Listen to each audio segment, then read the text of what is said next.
Good afternoon and welcome to the Pittsburgh Land Bank Board of Directors meeting for Friday, September 10th, 2021. We ask that Greg Miller would please call the roll. All right.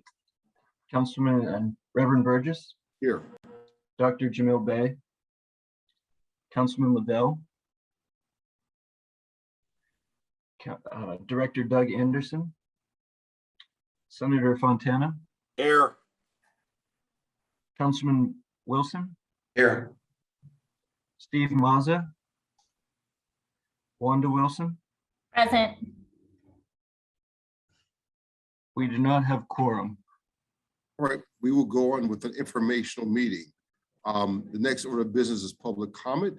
Is there any members of the public who want to address this Land Bank Board?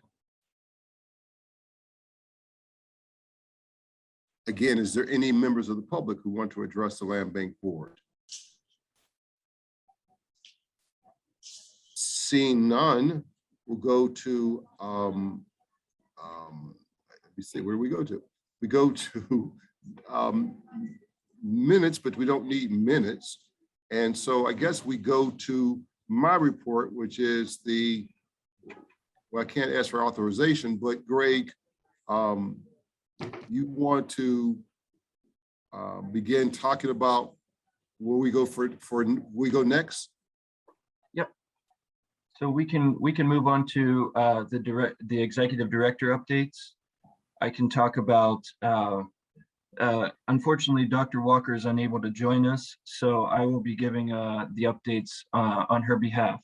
We got 5 items we're going to cover here. Of course, one of the items requires a vote, but today we will not be voting on that since we don't have quorum. So I'll just update the board on that item as well.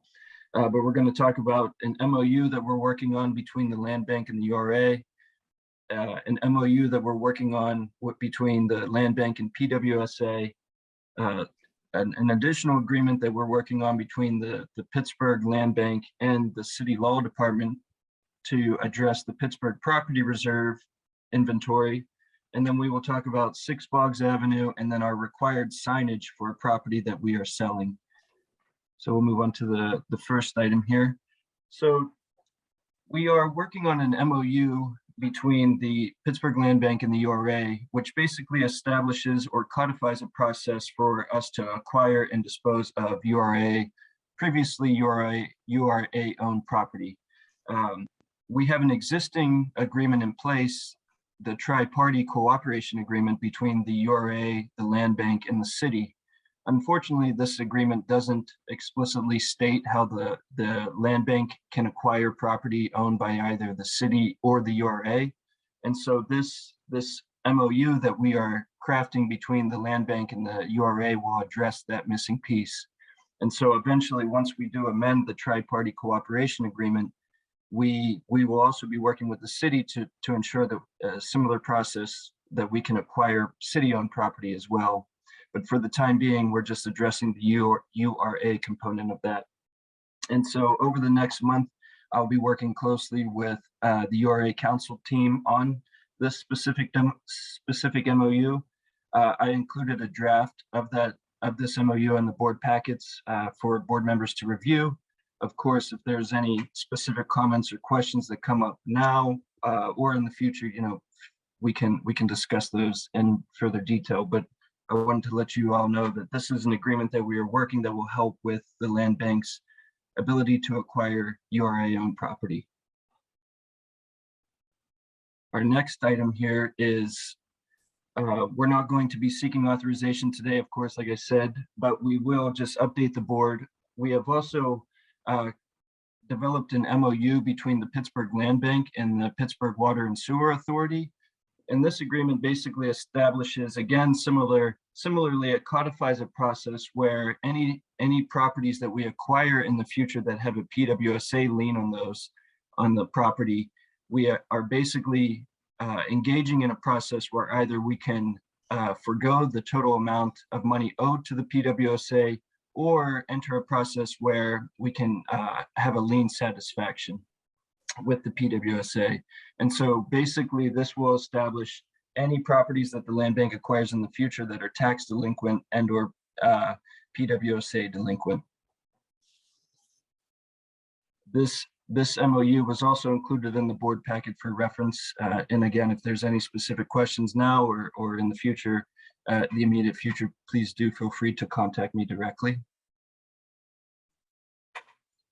The next item here that I mentioned is we're working closely with the city real estate and law department to address the Pittsburgh property reserve inventory. We have been mentioning this for a few months now, but unfortunately, I think we're all aware that several CDC groups are waiting on properties that have been stuck in the Pittsburgh property reserve for a number of years. And so what this agreement basically establishes is a collaboration between the Pittsburgh Land Bank, the city real estate and city law department to basically start to expedite title service work on properties that are stuck in the inventory. We have identified 42 properties that can immediately benefit from this arrangement. And then we will continue to identify approximately 30 other properties for sort of a phase two to move through this agreement process. We will be, through this process, we will continue to collaborate closely with the CDC groups that have identified these properties and have been waiting on them for development opportunities or rehabilitation purposes.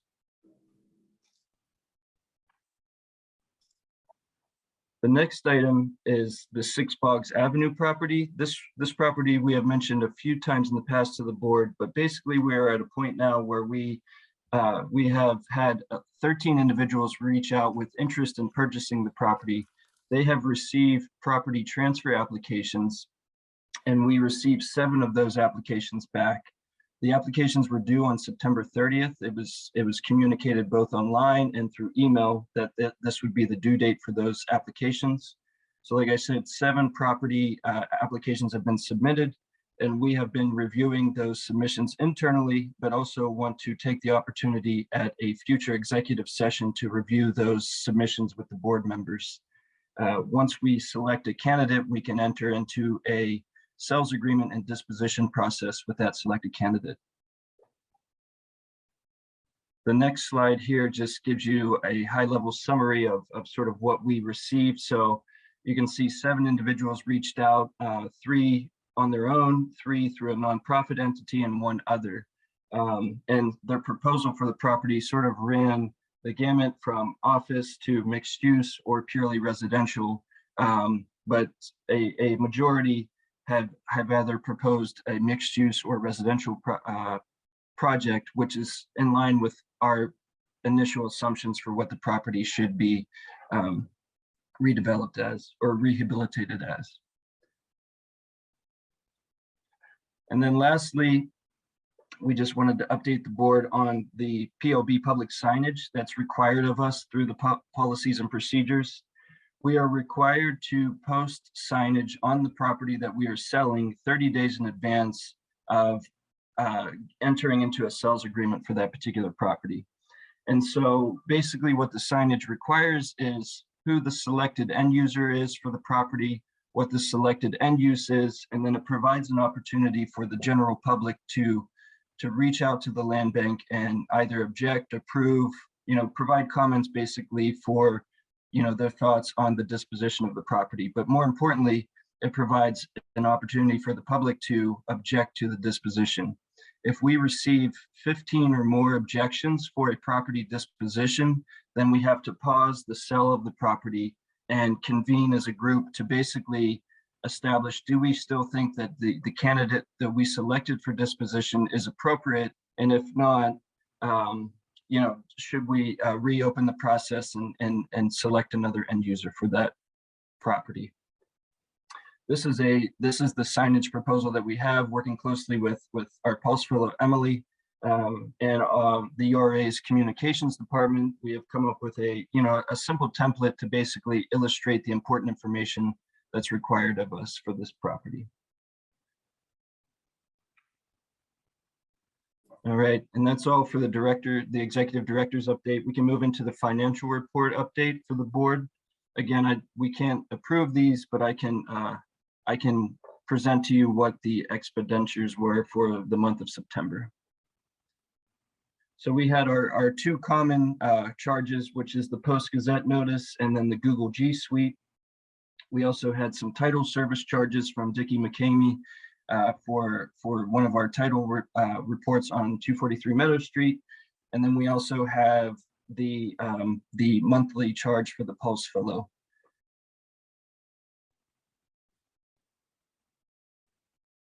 All right.